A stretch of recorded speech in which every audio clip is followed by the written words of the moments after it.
Level Up Latina partners with working women and mamas alike to guide them in achieving fulfilling career and life goals through financial empowerment, professional or leadership coaching, and personal wellness. Find the unique coaching you need to succeed. You're listening to Vero, Ceci, and Irene, and we are Level Up Latina. Welcome back to another episode of the Level Up Latina podcast. We're so excited to have you here today. This is episode 183.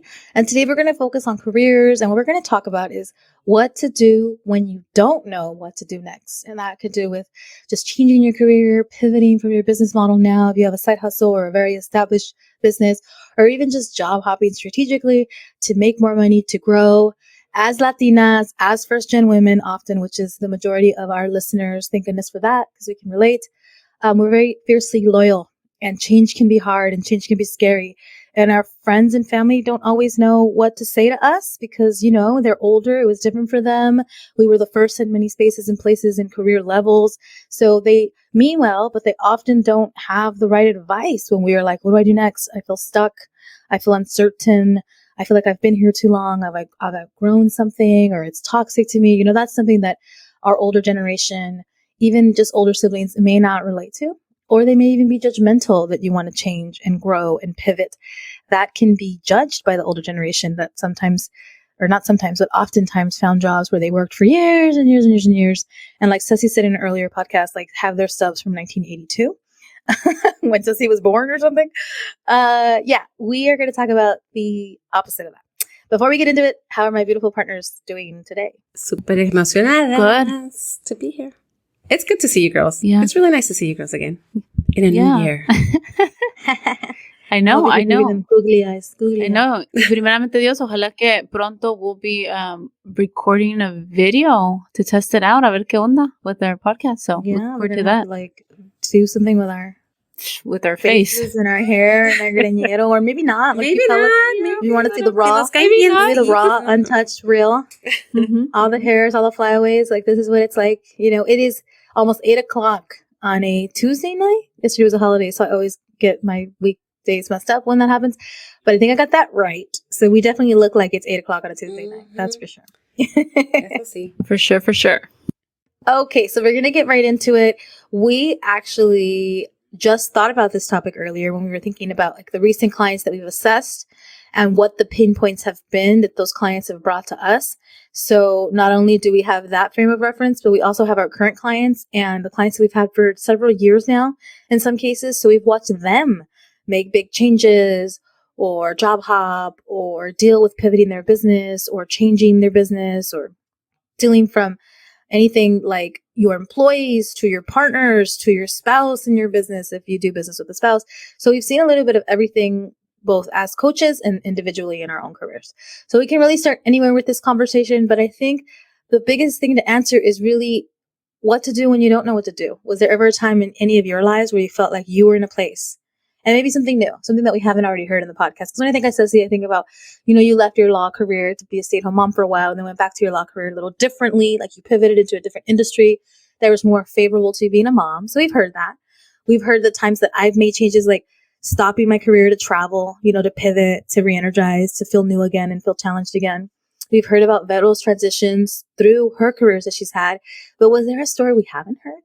And there's something we haven't heard. Maybe you have to dig deep in the archives, a job you haven't talked a lot about, a boss, a big scary change, maybe your first big change, you know, because a lot of our audience is younger. That first time that you maybe did ask to get paid more, or you asked to be changed departments, or you asked for leadership. Can either of you think about, you know, those first big scary kind of job changes that you made?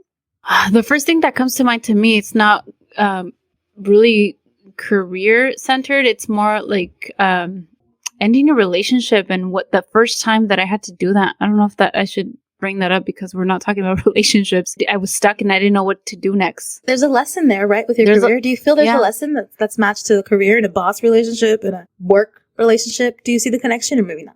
No, it's not really. No, it's not work centered, but it came up recently because I was looking at pictures where I was at a work event years ago at my prior law firm. And then at the Christmas party, an ex of mine was there, and I was like, oh my God, I brought this ex to this work setting, you know, and little did I know that I was going to, well, no, I guess I knew.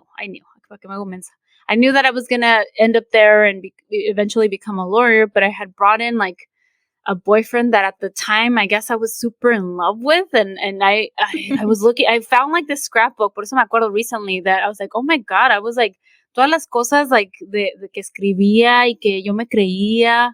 And this ex came, and then I found a letter that I had written and like really like assessed our relationship. And and I had this tough conversation with him, and I said, hey, this isn't working out. Like, tú nomás me tienes como tu juguete, and I never get to see you. You're always out partying, and ya se pueden imaginar quién es ustedes. I know who it is, yeah. Pero, and I was like, oh man, I'm like, I don't remember that. I'm like, I didn't know what to do because I was like super in love with this guy, but at the end of the day, like, no me estaba dando mi lugar.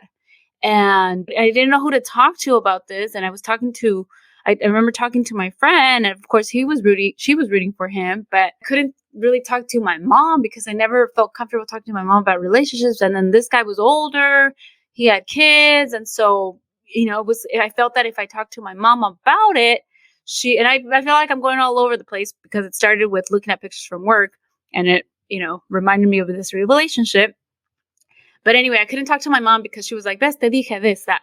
So anyway, I guess I took it upon myself to write down notes of what I wanted to say, because all of this was saved in a scrapbook. Igual, it was all saved in a scrapbook, and I had this. And then I guess I wrote in a journal, and I said, okay, I had this conversation con fulano de tal. We had dinner, and I've decided to tell him, X, Y, and Z. And I was like, damn, I'm like, hasta to talk to, to end relationships or to assess relationships, I do my little notes. Girl, notes. I see the whole connection. Yeah, Everything that. you just described is the same thing with jobs. Everything. Right? Yeah. You knew something was off, even if you love part of it. Because oftentimes we've outgrown something and it's not the future, but we like it. Like, we like the job, we love the job, we love the people we work with, our boss is kind of cool, but it's not the future. That's that relationship. That relationship te puede ser mensa, but it wasn't your future. Then you also had to sit there and be in that stage of like, I got to move on. How do I move on? How do I move on? Let me assess. How do I have this conversation? Let me write this down. You always say you rehearse your tough conversations or your presentations, or when you were nervous to do something for the first time, like the podcast, you were rehearsing how to break up with this person. We have to rehearse how to break up with our bosses oftentimes. And if we do it well, if we rehearse that very well, we don't have to break up. It actually becomes like a salary negotiation or a change in our career, or we mix up that like we want more. We're hungry for more. We've outgrown something. We need to do more, but that's scary. So you got to practice that, right? Like, you go to this man and say, I want more from you. If you're not willing to pony up more, I have to move on. Same thing with asking your job to provide more for you, more leadership opportunities, more growth, more salary, more bonus opportunities. Like, it's the same freaking skill, and you're going to get the same nervous ass feeling, right? Or feeling regret. Like, am I going to regret that I did this? All those feelings I think are super relevant to like work pivots. So I'm proud of you for doing it. I want all of our listeners to see the connection. You were uncomfortable in a situation. You wanted to change it. You practiced, you rehearsed, you wrote your feelings down. Write your feelings down, everybody. The first place to start is to get clarity on why you're feeling like you need a career change, why you're feeling stuck, why you want to pivot, why you want to make more money, why? Because if you don't answer the why, you'll stay kind of stuck. If you would have never answered it, if you never dealt with it, and you said you had no one to turn to, that could be you right now listening to this. You're the first in your family in a career that pays you what it pays you. You're the first one to have a traditional job, to be in an office. No one in your family had a traditional job. Like, they don't understand your struggles. Get clear on what those struggles are. What's a deal breaker and what's not? Are you going to deal with this forever? How long are you going to stay? How long are you willing to stay? So I think it's super, super duper relevant. Yeah. When you put it that way, I'm like, oh yeah, sí cierto. So thank you. Of course. I think for me, one lesson I've learned as to like what to do when you don't know what to do next. I feel like I have shared that I got when I left Enterprise, like I was 6 years in, but the whole story I feel like I haven't really fully shared, in the sense of I was very vocal in asking my management team, like, hey, you know what? I want to make it to that next level. I want to be an area manager. I think I'm a great leader. I had all the things, and I was like, start teaching me what it is to be an area manager. Starting to have these little meetings with like one-on-ones with my most recent area manager at the time. And he was like, okay, well, let's meet up. He's like, but just so you know that promotion's not going to come anytime soon because it's a recession and all this stuff. And I was like, I totally understand, but I want to be prepared for when the time comes, I can do it. So I did all those things, and I knew with the recession, they were actually letting people go. So a lot of area managers got let go. Managers took on more responsibility. And throughout that time, I knew that I was at the point where I was like, okay, either I'm going to stay here and wait it out another 2-3 years until promotions, till things get back on their feet, like till our business smooths over and the economy's better. And I know that I'll be in a good place, to get that next promotion and be an area manager. Or am I ready to move on? And I think I had realized that I was ready to just move on. So I had tried let me learn as much as I can to stay within the company. Where can I pivot to? Can I move to a different department? Am I willing to hold on to this? But there were parts of my job that I just didn't like anymore, and it was all the hours. I was, working so much, and I worked really hard, and I started to be very vocal that I was going to leave. But I wasn't telling my direct manager. He just kind of heard it when I was talking to other managers. And so kind of word got around. But even with me talking about wanting to leave, I was yet, starting to kind of figure out, where do I want to go? I was in that next step. Okay, if I leave here, what skills have I learned? What can I put out there? What will I be willing to go work in? What do I want to do?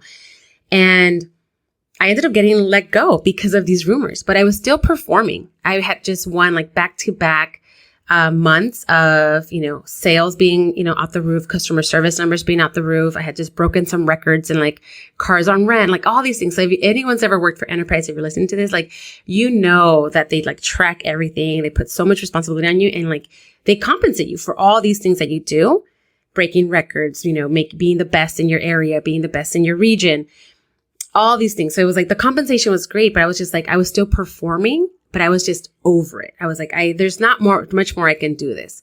So with that said, when word got out, they're hey, it kind of I ended up having this situation that was really dumb. So I'm going to share that with you guys.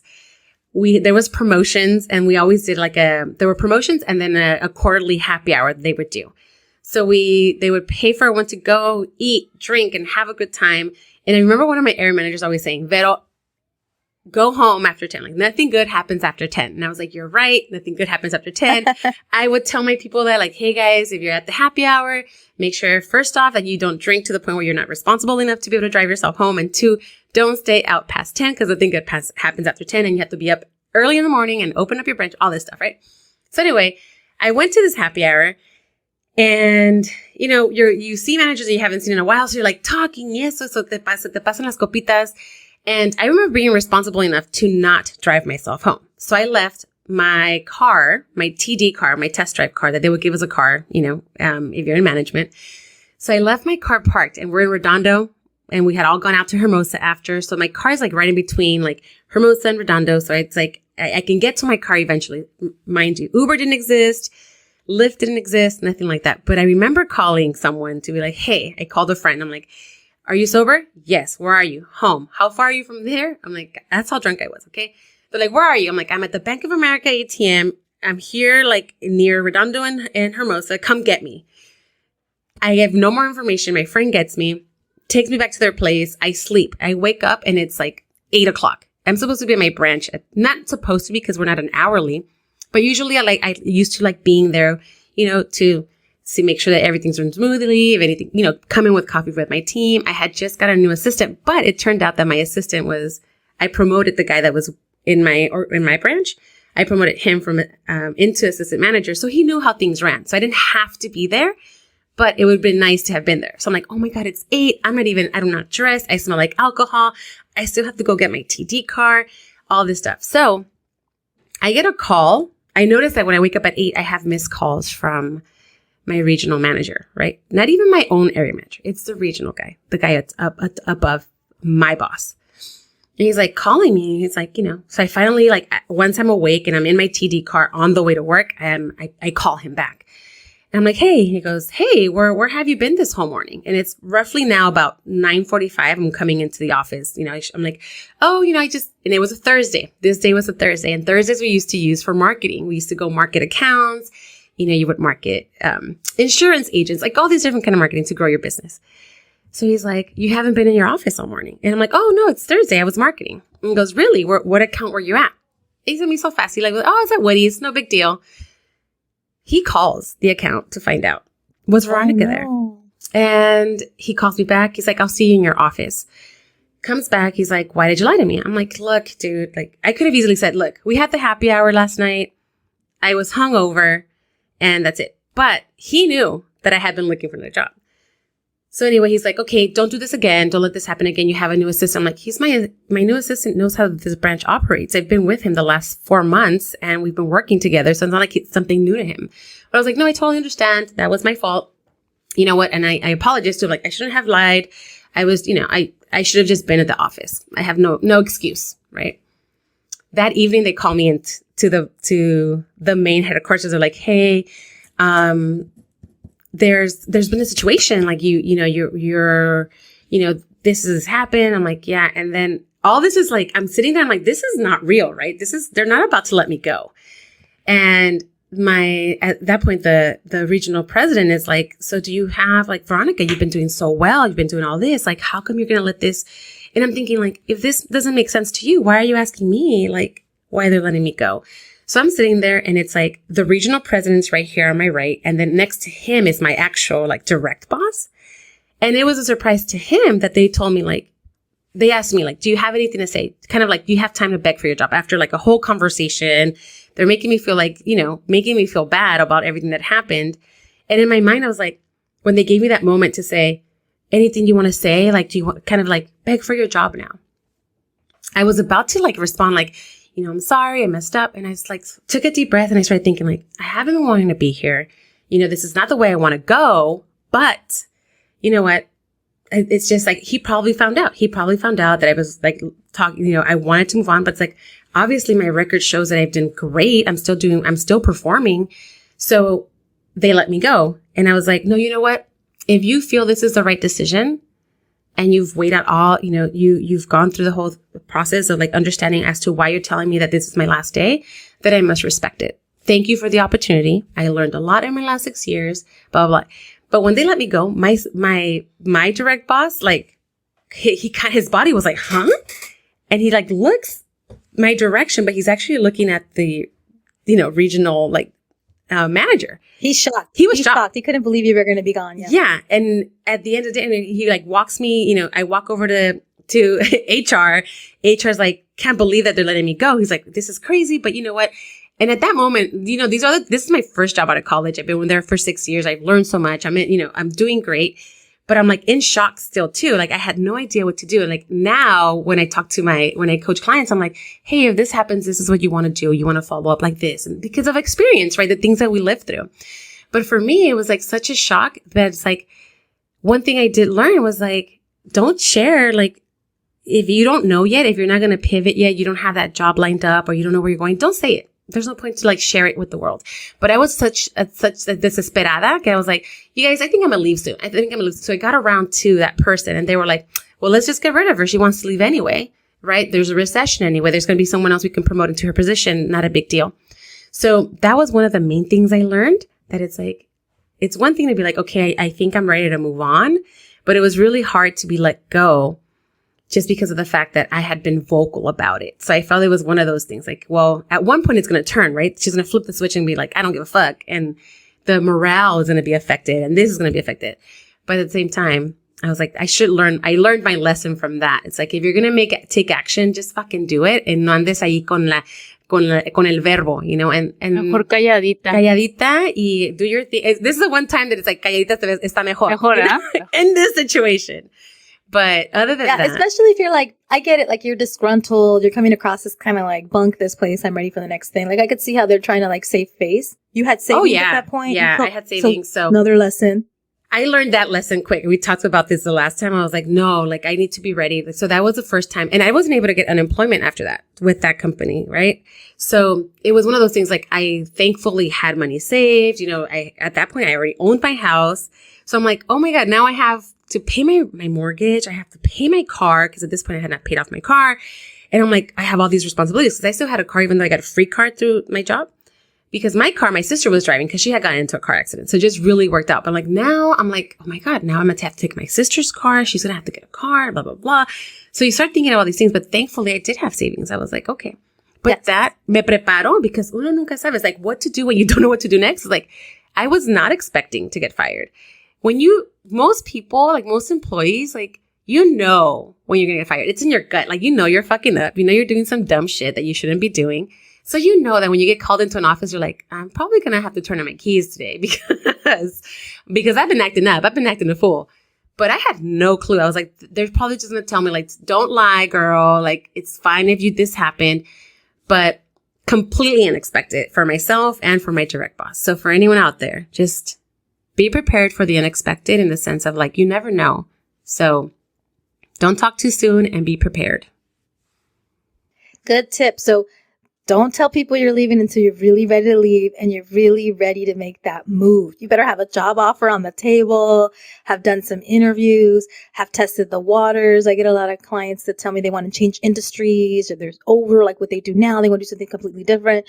Well, my friend, no matter how disgruntled you feel or no matter how frustrated you are, you really don't know how it's going to work on the other side. So volunteer before you jump into that. Don't just quit because you're so angry and you don't have the savings. If you have the savings like Vero did, that's different. I've done the thing You, before. the show can just quit. Yeah. But Vero also had the money. We never advise our clients to be so overwhelmed that they leave a toxic job. Now, there are extreme situations where you can get unemployment rightfully because you're in such a toxic environment, but then you have to prove like hostile work environment and all this stuff. And you know, it's a lot. It's a lot to really leave a place kind of because you're like falling apart. The quickest thing to do is really try to move on as quickly as possible. So don't share beforehand. Don't lie. Another moral of the story.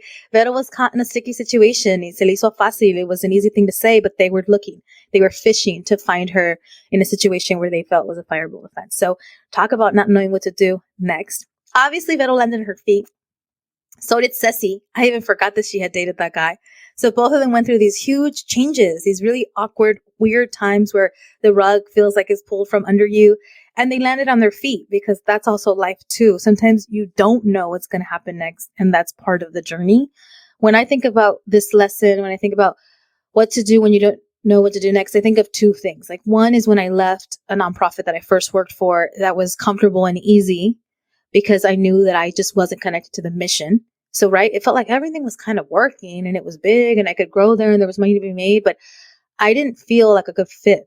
I just didn't feel like I fit in there. I didn't feel that I resonated with the clients or the parents. The children were all children that had multiple disabilities and it was a sad job and it was super duper corporate. It's like a corporate nonprofit is like no fun, no personality, all the seriousness and stuffiness and like just nothing about it felt like fulfilling other than, I mean, it is mission work. You're helping the kids that have these disabilities and live there. But even that was kind of sad to see. So I had to make that change to see that I didn't want to leave the industry, but I didn't want to work for this population.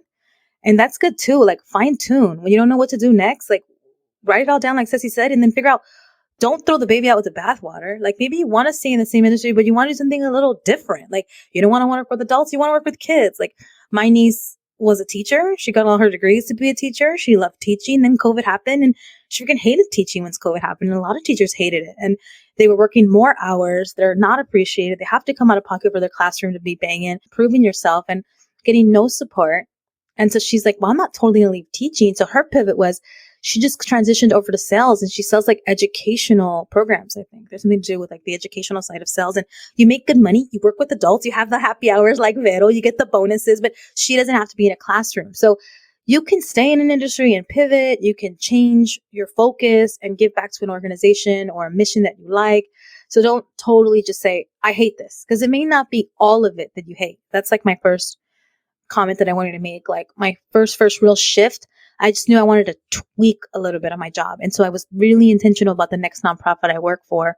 And now I've been there, 13, 14 years, because that part was super essential. Like if I'm going to do mission work, I need to be connected to the mission work. And I love that because it made me, what I didn't know later, a super duper good fundraiser because I really could connect with what the organization was doing.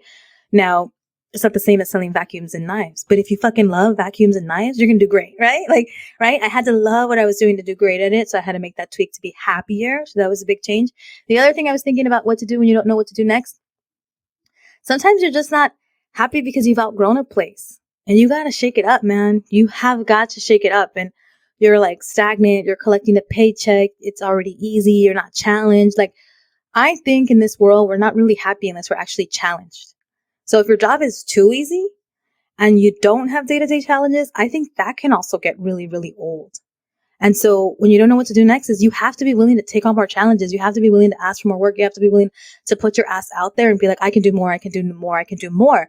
As opposed to like, that's not my job, or, well, this is easy. I collect the check. Like I often see in my career, and now we've been in our careers for 2 decades, like people don't grow like that. And then they're like disgruntled because they also didn't like challenge themselves. They didn't grow. They didn't take on more. They didn't know what to do next. So they just kind of got complacent, and then they're unhappy. But it's like, well, you're unhappy because you're doing the same job over and over again, year after year. Like, of course you're unhappy. You're not learning anything new. You're not reading any good book. Like Vettel said, like you're like stale because that's what you created, So in times in my life where I have felt like I'm getting stuck, I've asked for that challenge. I've asked for more. I've shifted. I've changed. In my current work, how I get stimulated and how I change it is we're always growing the organization. So we have one budget and another budget, and then we're like $1 million organization. I can't imagine that 5 years ago, I just can't. Now it's like, how to sustain $1 million organization comes with all these new challenges, all these bigger numbers, this much bigger staff, like all these new problems. That's how we like to put it with Diego. That's the tip of the day. Like find new problems, like have new problems. Like problems aren't necessarily a bad thing. If you have so much money that you don't know where to invest, that's a good problem, right? But if you look paycheck to paycheck your whole life, that's a fucking shitty problem, right? You're stuck. Same thing over and over again. You're not doing anything new. You're not doing anything different. Like find new problems, like level up to find new problems. And you can do that in your career, like good problems, like growth problems. Like I have clients that have direct reports. Y'all know some of these people, like they're vice presidents in their own right. They're owners of schools. They're constantly growing because staff and people and relationships and curveballs and unhappy staff but it's stressful and it's a problem, but it's also really fulfilling, and they're growing and they're badass and they're like, oh my God, I can't believe I'm doing this. Can't believe I'm doing this. So the tip of the day is find new problems if you feel stuck. Find new things to solve. Ask for more work. Do something new. I don't mean burn out and wear like 50 million hats and you're miserable. I mean like when you're complacent and you're stuck, what's your next big journey? What's your next big hurdle? That comes from a place of me because I've been at the same organization for many, many years. So that works for me. I don't think you can last in an organization for many years if it's the same organization year after year after year. Like I have a completely different staff, a completely different organization from 5 years ago, from 10 years ago. And you're kind of always reinventing it. And I think that is key when you don't know what to do next. You may not need to leave. You just need to make it different so you can feel fulfilled. So that's going to be our tip of the day. Like change something up in what you're doing now, and it may help you feel unstuck and know what to do next. I'm going to add to that. Let me tell you, I think that we also get clients that are like, well, I don't know what to do next, or I don't know what to do next. And many times, not everyone's meant to be the CEO. Not everyone's meant to be the VP. So when it comes to like what you can do in your job, like in your career, you're like, hey, maybe this is what you're like doing. And like, hey, it's kind of repetitive and you've been there and you're good at it. And it's key to be like, how can I change things up? Then if I can't change it here at work, how can I change it up in my personal life? That really is going to give me these things, right? And we're not all that lucky. We're not all that lucky. Some of us just tend to be, we stay at mid-level positions. We can't break into the directorships. We can't break into the C-suites, depending in the organizations or the companies that you work for. But you're there, but you're like, I think I'm okay right here. I don't know if I don't know if I want to be that. But even then, that gets stagnant, that gets comfortable, that gets like, every new thing that comes at you, you're like, well, this is just that with a twist, and you can solve it. So for those that feel like, what I think Irene said is very impactful. I think everyone should consider that. But at the same time, it's like, if you think you're like, well, I've just been here so long, it's not too late to change. It's not too late to change it up. And if you can't change it up in your career, find a way to change it up outside. Because girl, if you are not giving you what you need outside of that, then that sooner or later will catch up to you. And it's going to get too stagnant to be comfortable. You're going to be like, I'm out, I'm over it. So just make sure that you're being fair with you in the sense of like, let me give me what I need.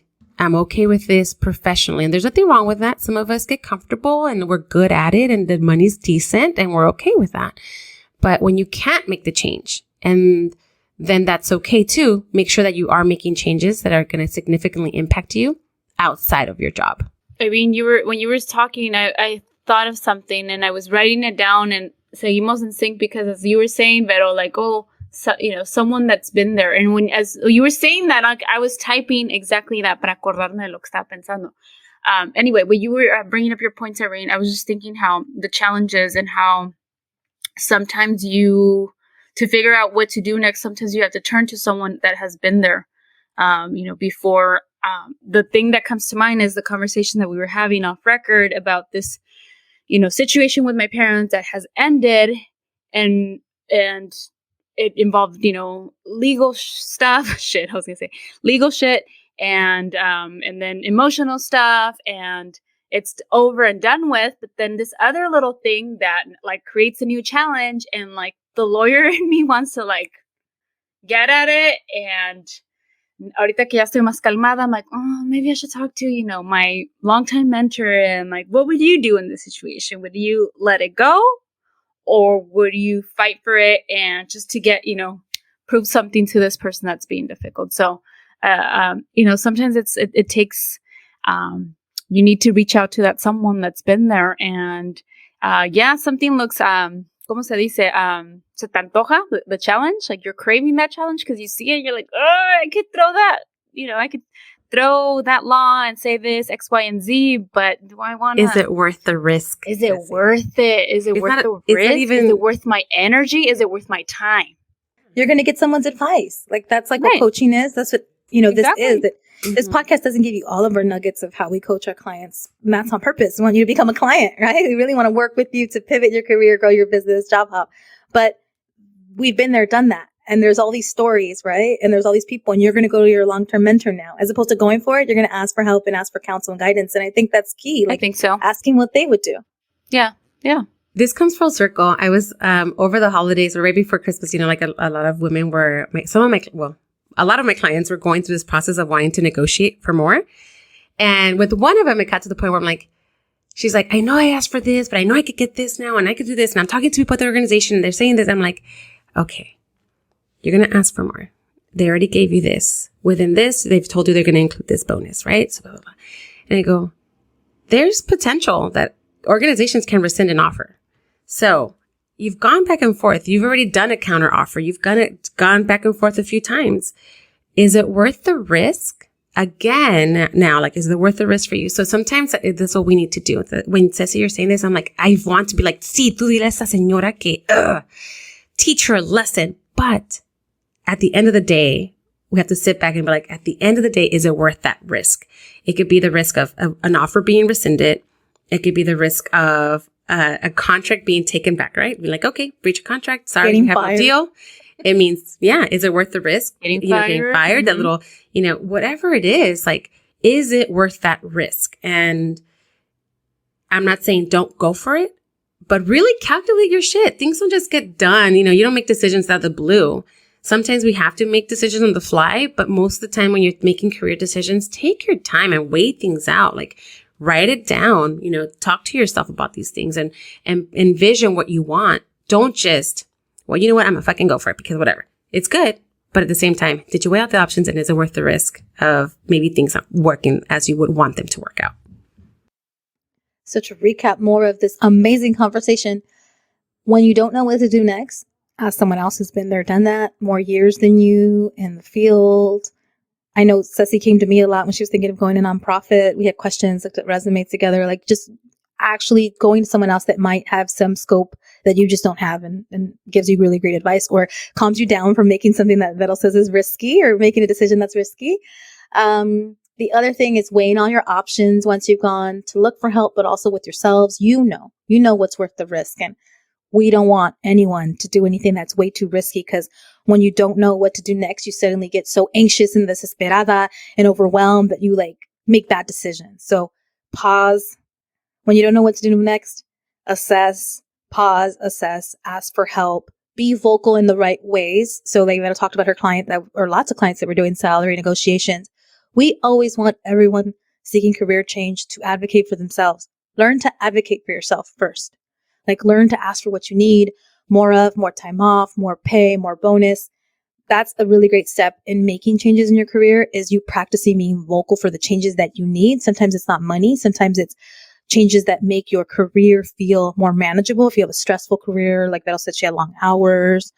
Oftentimes, if that's you too and it's draining you, have the courage to self-advocate to change those facets of your job that maybe not the pay, right? Maybe not the people, but you can't be there all day, every day.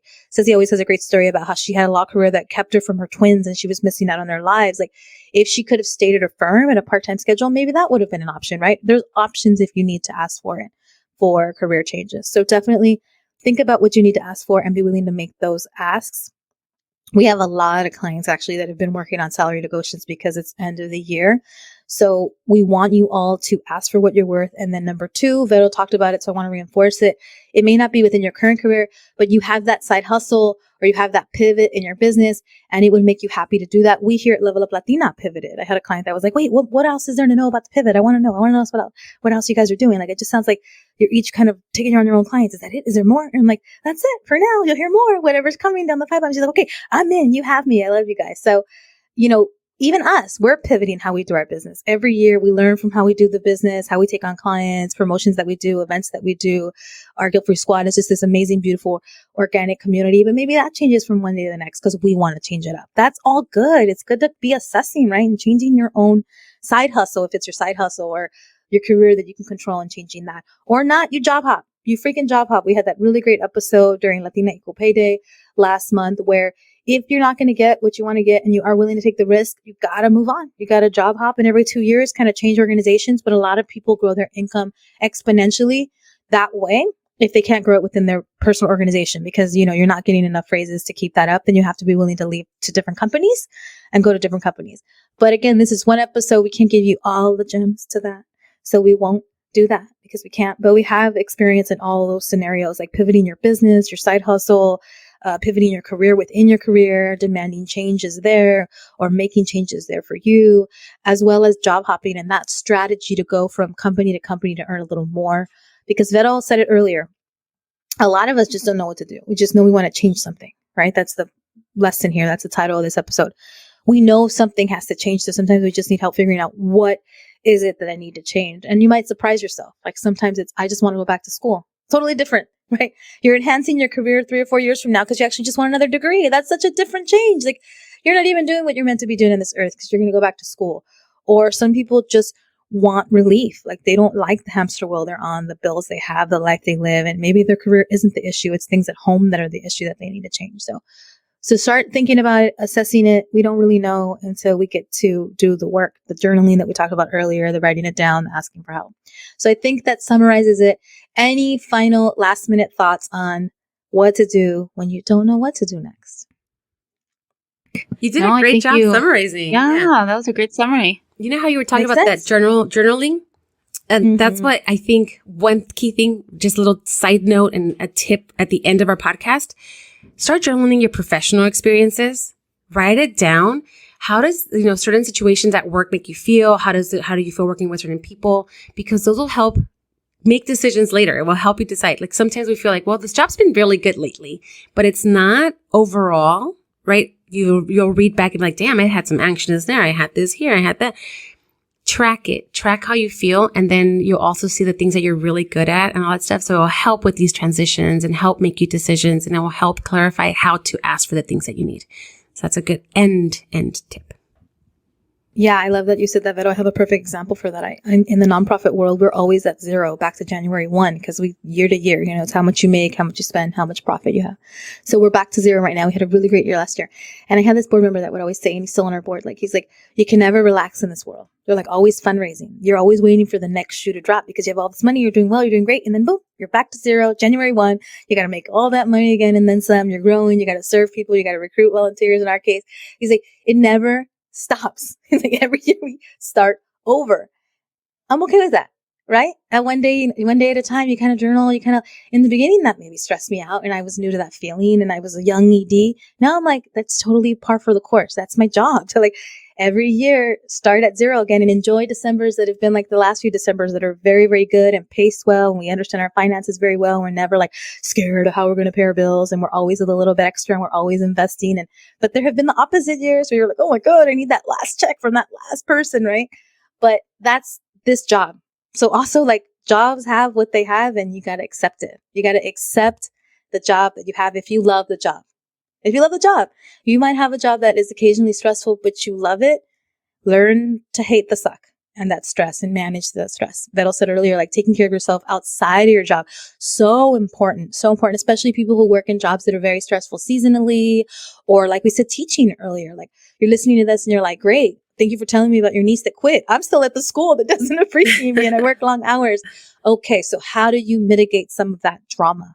Where can you find joy? Where can you find goodness? Where can you ask for help? Because if you love teaching and you want to leave teaching in that example, you shouldn't stay miserable also, or unhealthy or unhappy. Like you have to find a balance. So advocating and having that clarity is going to be really, really, really important as you move on in your career, to just be clear about what it is, honest with yourself about what it is, honest with yourself. Oh my God. Irene, you say something new and it's like, oh no, gotta leave it for another podcast. Because, or you could say it. No, because like, there's just so much to share. Like how you said, there's just so much to share. And one more thing is like you said, maybe work sucks and all this stuff, and so balance it out at home. And sometimes, unfortunately, you bring your home shit to work and it's going to fuck up the good shit you have at work. So I know it's like cliche to say, leave your problems at the door, because you're living through those problems. It's really, but please leave your fucking problems. But leave your fucking problems at the door, because it's going to fuck up the good shit you have going there. So that was one thing. And vice versa. My husband used to always bring his problems home because he used to have a long commute and he hated it. He'd be get home all stressed because of his 2-hour commute. It's like, fool, you choose to work 2 hours away. I've never had a commute that's longer than 17 minutes for a reason. I can't have that job. You choose to drive 2 hours a day. You can't get home mad. You can't get home annoyed. You can't get home dizzy. So again, the same reverse, right? Yeah. Don't get to work all mad because of that 2-hour commute and then come home all mad because of that 2-hour commute. Like, you just mad 4 hours out of the day. Don't fuck up both sides. Don't fuck up everybody's situation. All right. This is a really good episode. I love that I'm back with my amigasas here. Thank you for joining us today. Please share your feedback, comments that you have on this topic, support that you need in this area. You know how to find us as usual. At Level Up Latina is our handle on Instagram and Facebook. At Latina_up on Twitter if you happen to find us there. Go to leveluplatina.com to book an assessment with any one of us to learn more about our services as coaches. It's a quick 30-minute call. We get to know you better. You really get to start getting an essence for what it is to be coached, to be held accountable, to move your dreams forward. So I really want to highly encourage folks to take the moment to come to our website, to just check it out. Check us out. Get that assessment. Nothing to lose. 30 minutes, a chat with Vero, myself, or Ceci. You get to decide which coach you want to work with and have assess your situation. You get to learn from that one coach and how they can help you. And you get to learn more about our group coaching, which is Guilt Free Squad. So all that information, again, is on the website, leveluplatina.com. I think I've said quite enough for today. Super happy to be here. Muchachas preciosas. Igualmente, that is going to bring our episode to an end. Thank you so much. Au revoir. Thank you. See you later.